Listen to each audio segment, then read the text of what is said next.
दिवस स्वर्णाक्षराने लिहिण्यासारखा.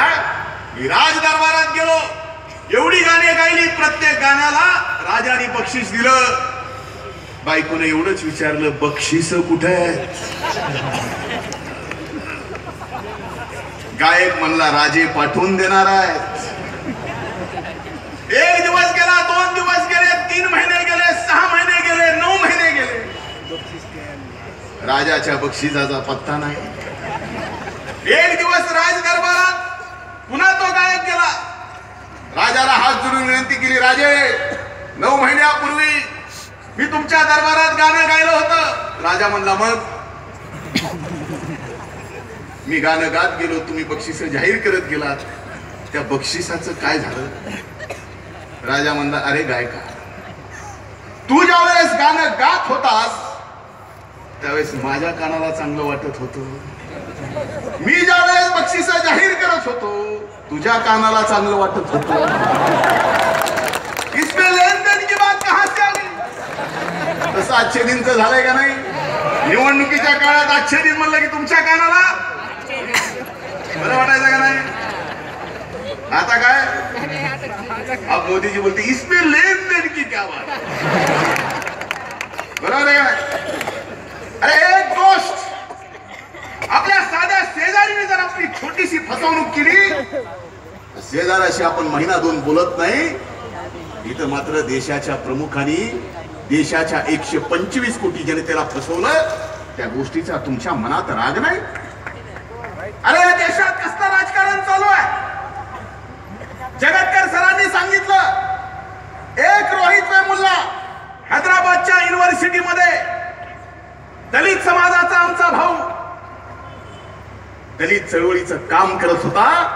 दलित चळवळीचं का काम करतो म्हणून एबीव्हीपीच्या आणि भारतीय जनता पार्टीच्या कार्यकर्त्यांनी एवढा त्रास दिला की त्या व्यक्तीला आत्महत्या करावं लागली.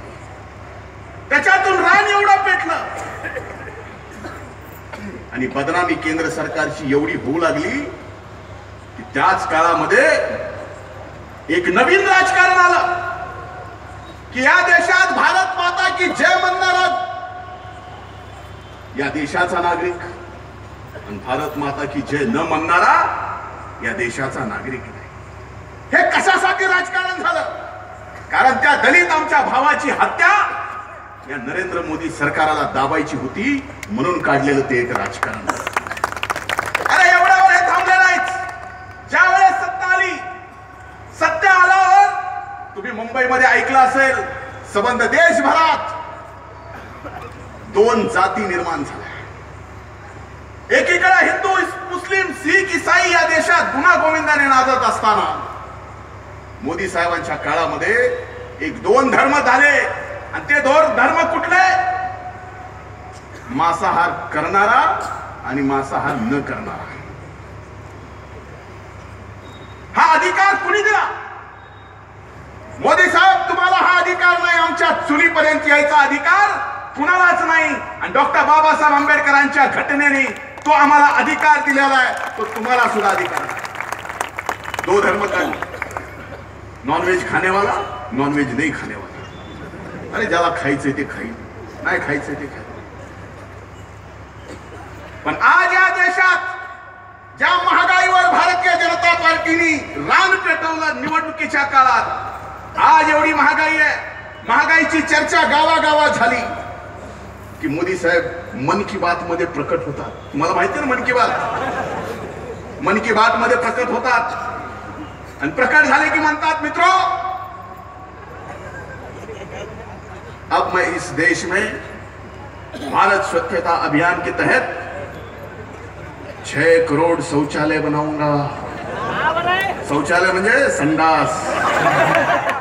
भाषात सांगितलेलं बरोबर. मोदी साहब एक चीज तो बताना, दाल महंगी करे, पेट्रोल डीजल महंगा हो गया, सब कुछ तो महंगा है, और मांस मच्छी खाने को बंदी करे, आदमी खाएगा तो जाएगा ना मोदी साहब? शौचालय का करेंगे क्या? कमाल. अरे या देशातल्या 125 कोटी जनतेला मोदी साहेबांनी कुठल्या एका गोष्टीवर फसवलं? मोदी साहब म्हणले काला धन जो विदेश में है मैं इस देश में लाऊंगा और हर एक नागरिक के खाते में 15 लाख रुपए दूंगा. बरोबर आहे का नाही? मी माझ्या मनाचं बोलतोय का? आज 2.5 वर्ष झालं 15 पैसे तरी कुणाच्या खात्यावर जमा झाले का? माझी एवढीच आपल्याला विचारणा सांगेल का? मी तुमची फसवणूक नाही केली, पण हे एवढे हुशार आहेत. आता 15 लाखाची चर्चा होऊ लागली, मोदी फसवे त्याची चर्चा होऊ लागली. त्यावेळेस मोदी साहेब पुन्हा मन की बात मध्ये प्रकट झाले. मित्रों, अब मैं प्रधानमंत्री जन धन योजना के तहत इस देश में जिस नागरिक का खाता बैंक में नहीं है उसका हम मोफत खाता निकालेंगे. बरोबर आहे का नाही? तुम्ही काढले का नाही? बऱ्याच जणी काढले का नाही? आपल्याला वाटलं अरे खरं आहे, ह्याला तर 15 लाख द्यायचे, आपलंच खातं नाही. मला या 3 मुद्द्यावर एक प्रश्न तुम्हाला विचारायचा. 15 लाख रुपये आपल्या खात्यावर जमा करतो अशा सांगणाऱ्या भारतीय जनता पार्टीच्या या देशाच्या प्रधानमंत्र्यांनी, महागाई कमी करतो अशा सांगणाऱ्या भारतीय जनता पार्टीच्या प्रधानमंत्र्यांनी, आणि एवढंच नाही तर अच्छे दिन आणतो म्हणणाऱ्या भारतीय जनता पार्टीच्या प्रधानमंत्र्यांनी आपली एवढी फसवणूक केल्यानंतर सुद्धा तुम्हाला कमळाबाईला मतदान करावं वाटेल का? करताल का? अरे आज अशी परिस्थिती आहे, व्हेज आणि नॉनव्हेजच्या चक्कर मध्ये अखलाक नावाचा आमचा एक भाऊ दादरीमध्ये त्याच्याकडे फक्त मांस सापडलं म्हणून त्याला मारलं. अशाच पद्धतीने जर हे सरकार चाललं, आज तुम्ही पाहिलं असाल एनडीटीव्ही चॅनल बंद केलं. अरे हा देश लोकशाहीकडून हुकुमशाहीकडे चालला आहे. तुमचं आमचं संविधानानं डॉक्टर बाबासाहेब आंबेडकरांच्या घटनेनं दिलेलं स्वातंत्र्य आज हे भारतीय जनता पार्टी आणि शिवसेनेचं सरकार हिरावून घेत आहे. आणि ते जर तुमच्या मनात राग असेल तर ते राग व्यक्त करायची संधी 27 तारखेला आपल्याला या नगर परिषदेच्या निवडणुकीत आली आहे. ती संधी आपण गमवू नका, एवढीच कळकळीची विनंती मी या निमित्तानं आपल्या सर्वांना करणार आहे. लोकसभेच्या निवडणुका झाल्या की म्हणजे वरती नरेंद्र, आता खाली देवेंद्र घेतला अंगावर. त्याला 2 वर्ष झाली. 2 वर्षात 11 मंत्र्यांचे घोटाळे मी स्वतः पुराव्यानिशी विधान परिषदेच्या सभागृहात उपस्थित केले. त्याच्यापैकी अनेक भाषण तुम्ही त्या ठिकाणी पाहिले असतील. मी शेवटी एकच म्हणलं, जर तुमचे मंत्री साफ आहेत तर मी दिलेल्या पुरावे जर खोटे आहेत तर मला फाशीवर चढवा, सरकार तुमचं आहे. पण मी दिलेले पुरावे जर खरे असतील तर तुम्ही चौकशी करा. आता मात्र कुठल्या मंत्र्याची चौकशी होत नाही. कुणी महापुरुषाच्या फोटोत पैसे खाल्ले तरी चौकशी होत नाही. कुणी लहान लेकराच्या चक्कीत पैसे खाल्ले तरी चौकशी होत नाही. कुणी आदिवासीच्या लोकांमध्ये पैसे खाल्ले तरी चौकशी होत नाही. अरे एवढ्या भ्रष्टाचार आज बरबटून चाललाय. मी सभागृहात म्हटलं, जरा सबुरीनं घ्या.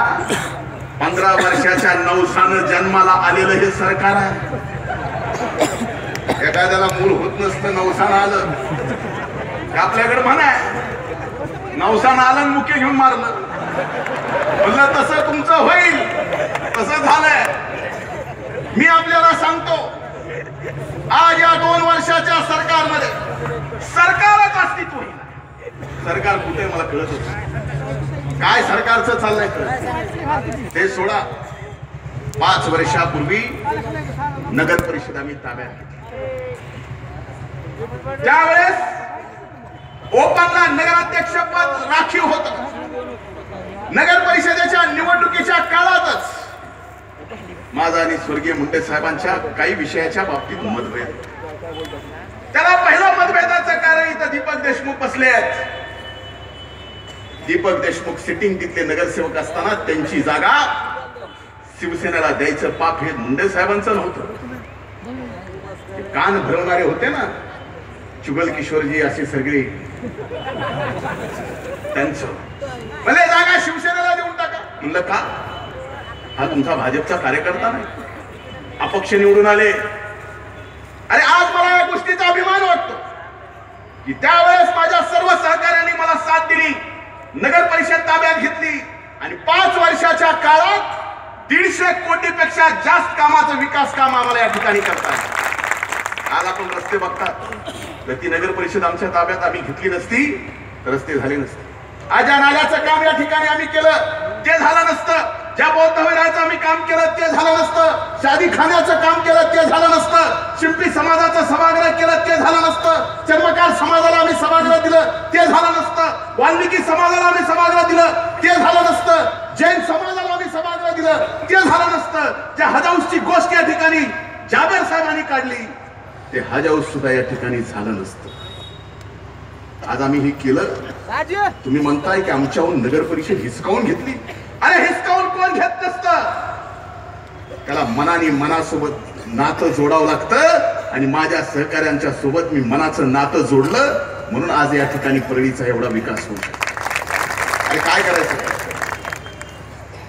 आज अल्पसंख्याक बहुल शहर म्हणून आम्ही या ठिकाणी या शहराला ओळख दिली. आम्ही प्रयत्न केला. अल्पसंख्याक बहुल शहर होऊ शकत नव्हतं. आपल्या ऐवजी अंबाजोगाई व्हायला लागलं होतं. आम्ही सगळ्यांनी त्या काळात प्रयत्न केला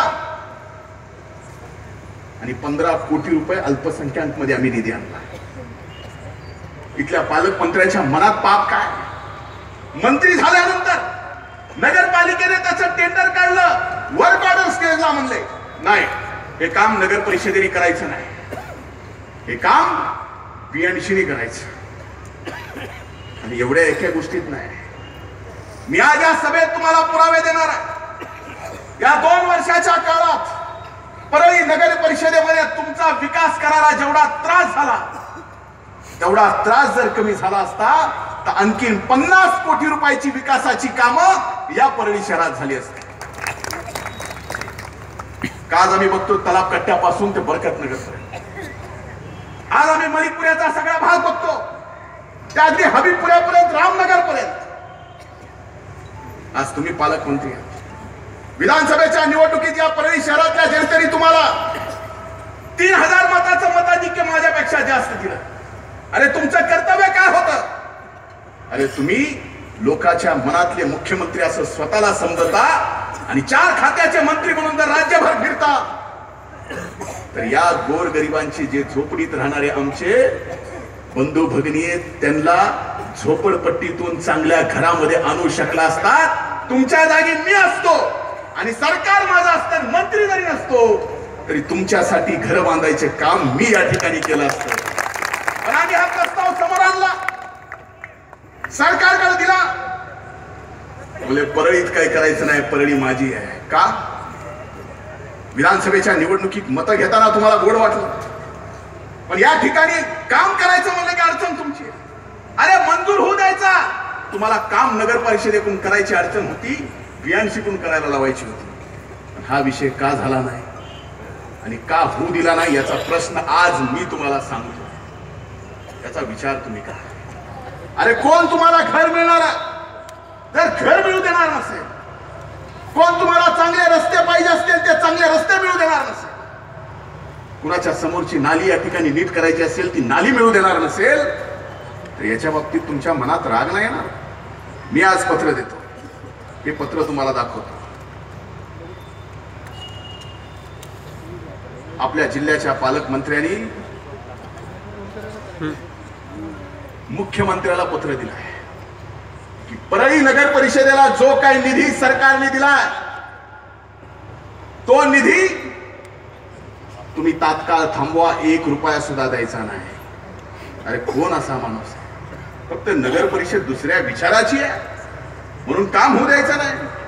आणि त्याच्यावर मुख्यमंत्र्यांनी जिल्हाधिकाऱ्याला पत्र दिलं आणि सांगितलं वैशिष्ट्यपूर्ण योजनेअंतर्गत नगर परिषद नगर पंचायत यांचा निधी वितरित करण्याच्या बाबतीत राज्यातील नगर परिषद नगर पंचायतींना वैशिष्ट्यपूर्ण कामासाठी परळी नगर परिषदेच्या नवीन इमारतीसाठी आणि नाट्यगृहासाठी जी 2.5 कोटी रुपये वितरित करण्यात आले त्या अनुषंगाने आपणास कळविण्यात येते की शासनाच्या पुढील आदेशापर्यंत सदरचा निधी परळी वैजनाथ नगर परिषदेस वितरित करण्यात येऊ नये हे पत्र आहे. ते तुम्ही सगळ्यांनी बघा, हे सगळ्यांच्या घरात पाठवलं. असं जर पाप प्रत्येक कामामध्ये होत असेल आणि आज जर तेच तुम्हाला मतदान मागायला येत असतील तर मायबाप जनता तुम्ही आहात. तुम्हाला या गोष्टीचा विचार करायचा आहे. आणि अशा निवडणुकीत जर तुम्ही विचार नाही केला, अरे काम करणारे करत जातील आणि काम करतच मरून जातील. आज मला एका गोष्टीचा अभिमान आहे. सोमनाथ अप्पांनी या ठिकाणी राष्ट्रवादी काँग्रेस पक्षात प्रवेश केला. निळूभाऊनी या ठिकाणी राष्ट्रवादी काँग्रेस पक्षात प्रवेश केला. मामाने या ठिकाणी राष्ट्रवादी काँग्रेस पक्षात प्रवेश केला. शिवसेना सोडून सुरेश अण्णा या ठिकाणी राष्ट्रवादी काँग्रेस पक्षात आले. आणि एवढंच नाही, आपल्या नादंडी ज्या नगराध्यक्षाच्या उमेदवार होत्या त्यांनी सुद्धा राष्ट्रवादी काँग्रेस पक्षात आज प्रवेश केला. मी या सगळ्यांचं मनापासून स्वागत करतो. आज ज्यांनी ज्यांनी प्रवेश केला त्या सगळ्यांचं मी मनापासून स्वागत करतो. आणि ह्या निवडणुकीत मला प्रत्येक गल्लीत येऊन उमेदवार निश्चित करायचे होते. आणि दसऱ्याच्या तिसऱ्या दिवशी अण्णांचं निधन झालं. अतिशय अचानक झालं. नाही तर मी ठरवलं होतं की 16 प्रभागामध्ये 8 दिवस एका दिवशी 2 प्रभाग करायचे. आपल्या सगळ्यांच्या समोर यायचं, जे काम केलेत ते झालेत का विचारायचं, जे नाही झाले ते लक्षात ठेवायचे आणि उमेदवार कोण द्यायचा याची विचारणा करायची. पण अण्णांचं अचानक जाणं, त्यामुळे मला 17 दिवस घरी बसावं लागलं आणि वडिलकीचा आधार घ्या.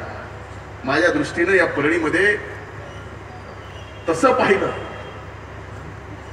अण्णा गेल्याने काहीच नाही. मला माझ्यासाठी इथं काही करायचं राहिलेलं नाही. मी आज या ठिकाणी करतोय, मला 3 मुली आहेत, त्या पुण्याला शिकायला. त्या इथे येऊन राजकारण करतील का नाही मला माहित सुद्धा नाही. पण आता जे मी आयुष्य ओळलंय, फक्त मला परळीचा विकास करायचा आहे. तितक्या दिवस परळीचा वापर स्वतःसाठी केला. परळीतून माणसं मोठी झाले, पण परळीला कधी मोठं केलं नाही, परळीच्या माणसाला कधी मोठं केलं नाही. मला माझं आयुष्य या परळीला द्यायचंय. मला स्वतःला मोठं व्हायचंय याच्यासाठी नाही, तर मला या परळीला आणि परळीकरांना मोठं करायचंय. म्हणून मला या ठिकाणी माझं आयुष्य संपूर्ण करायचं. असा वडिलकीचा आधार केल्यानंतर सोमनाथ अप्पांनी, भास्कर मामांनी, सगळ्यांनी मला या ठिकाणी वडिलकीचा आधार द्यायला पाठबळ दिलं. आणि यांचा आधार असल्यामुळे आज या निवडणुकीला मी सामोरं जाऊ शकतो अशा दुःखामध्ये. माझी विनंती, 5 वर्षात जर तुम्हाला वाटलं असेल की मी या ठिकाणी चांगलं काम केलं, मी 33 नगरसेवकांची आणि 1 नगराध्यक्ष पदाचा उमेदवार आपल्या समोर उभा केला. परळीचा एक इतिहास घडू शकतो. सर्वच्या सर्व उमेदवार राष्ट्रवादी काँग्रेस पक्षाचे घड्याळ चिन्हाचे निवडून येऊ शकतात. तुमच्या आशीर्वादाची मला गरज आहे. काय शक्य नाही. 35 वर्ष आझाद नगर असेल, बरकत नगर असेल, हबीबपुरा असेल, खुदबे नगर असेल, या सगळ्या परिसरामध्ये, मलिकपुऱ्यातला नगरपालिकेच्या हद्दीतला भाग असेल, या सगळ्या परिसरात कधीच एवढा विकास झाला नाही. एवढा विकास झाला. कधी कुणी विचार केला होता की तलाब कट्ट्यात पुलाच्या खाली 2 हायमास बसतील? अरे तो ज्या समाजात, ज्या शहरामध्ये अतिशय गरीब समाज आमचा राहतो, त्याला सुद्धा मुख्य प्रवाहात आणल्याशिवाय परळीला नावरूप येणं शक्य नाही याची जाणीव मला होती. कधी कुणी विचार केला? मी मागच्या निवडणुकीत म्हणलं होतं की परळीकरांना खरी गरज कुठल्या गोष्टीची आहे? पिण्याच्या पाण्याच्या योजनेची. याजीदादांचे आभार मानेल. तुमच्या सर्वांच्या उपस्थितीत त्या दिवशी आभार मानले. 35 कोटी रुपयाची पाणी पुरवठ्याची योजना मंजूर केली. 3 महिन्याच्या काळात ती योजना आम्ही या ठिकाणी परळीकरांसाठी समर्पित करणार आहोत. 24 तास ज्याच्याकडे नगरपालिकेचं कनेक्शन आहे तो जर दुसऱ्या मजल्यावर राहत असेल तर दुसऱ्या मजल्यावर सुद्धा या पाणी पुरवठा योजनेचं पाणी आपल्याला मिळणार आहे. याच्यात सुद्धा ही वेळ लागावा, नगरपालिकेच्या निवडणुकीपर्यंत काम होऊ नये म्हणून प्रचंड प्रयत्न केले. दुसरा हप्ता सुद्धा 16 कोटी रुपयाचा बंद केला म्हणून या ठिकाणी मधल्या काळात पाणी पुरवठा योजनेला वेळ लागला. शेवटी मला मागच्या अधिवेशनात राज्याच्या मुख्यमंत्र्याच्या केबिनला जाऊन नगराध्यक्ष सोबत होतो.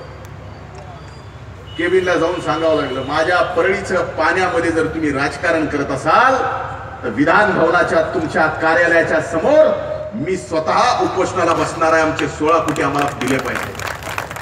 त्यावेळेस राज्याच्या मुख्यमंत्र्यांनी या ठिकाणी 16 कोटी रुपये. आज रस्ते झाले, नाल्याच्या कामाचे पैसे अडविले, त्याचे 16 कोटी रुपये होते. पैसे इतक्या दिवस अडवले. उपोषणाच्या त्या पत्रामध्ये त्या नाल्याच्या पैशाचा मी विषय बोलला. ते पैसे आले तर अट घातली 2 महिन्याच्या आत हे पैसे खर्च करा, नाही तर आम्ही पैसे परत देऊ. नगरपालिकेने एकदाच नाल्याचे काम चालू केले. एकदाच काम चालू झाल्यामुळे मनात राजकारण चालू झालं. रस्ते ब्लॉक झाले, ट्रॅफिक झाली, नाली अशी झाली, नाली तशी झाली. आता नाल्याचे पूर्ण काम झाले. चांगले झाले का नाही हो? आज या व्यापाऱ्यांची दुकानं ज्यांच्या समोर नाली उघडी होती, आज ती नाली झाकल्या गेली. आज व्यापारी म्हणतायत आमच्या दुकानात येणारे मच्छर कमी झाले. पाप केलं मी? ही चांगली कामं आम्ही करत असताना आज मला माहित प्रत्येक सभेत यायचं आणि स्वर्गीय मुंडे साहेबांचं मला स्वप्न पूर्ण करायचं. स्वर्गीय मुंडे साहेबांच्या स्वप्नातली मला पूर्ण करायची. नेमकं काय? स्वर्गीय मुंडे साहेबांच्या स्वप्नातला वैद्यनाथ कारखाना सुद्धा होता. काय अवस्था आहे? आम्ही विचारलं तर म्हणतात नाही आम्ही टीका करतो, बंद आहे. अरे त्याला तर त्याच्यात तुम्ही निवडणुकीच्या काळात कारखान्याच्या म्हणलात की त्याच्यात स्वर्गीय मुंडे साहेबांचा आत्मा आहे. आज तो कारखाना बंद आहे. 350 कोटी रुपयाचं कर्ज पुन्हा चालू होईल याची शाश्वती नाही. इंजिनिअरिंग कॉलेज बघा बंद आहे. अरे ज्या भ्रष्टाचाराचे आरोप तुम्ही नगरपालिकेवर करता ते जुगल किशोर लोहियाजी ज्या वैद्यनाथ कॉलेजचे अध्यक्ष तुम्ही पण संचालक आहेत लालाजी, लक्ष ठेवा. शिक्षक भरतीमध्ये तुम्ही पण आहे. तिथल्या प्राध्यापक भरतीमध्ये लोकांकडून 2 कोटी रुपये घेतले. कुणी ऐकणारा असेल पैसे देणारा, मी जाहीर सभेतून सांगतो तुमचं काम होणार आहे म्हणून त्या ठिकाणी पैसे घेतलेत. मी आपल्याला सांगतो तुमचं काम होणार नाही, तुम्हाला फसवलं गेलंय आणि यांनी पैसे या ठिकाणी एका संस्थेमध्ये खाल्ले आणि आमच्यावर भ्रष्टाचाराचे आरोप करतात. अरे तुमचा अधिकारच का परळीवर?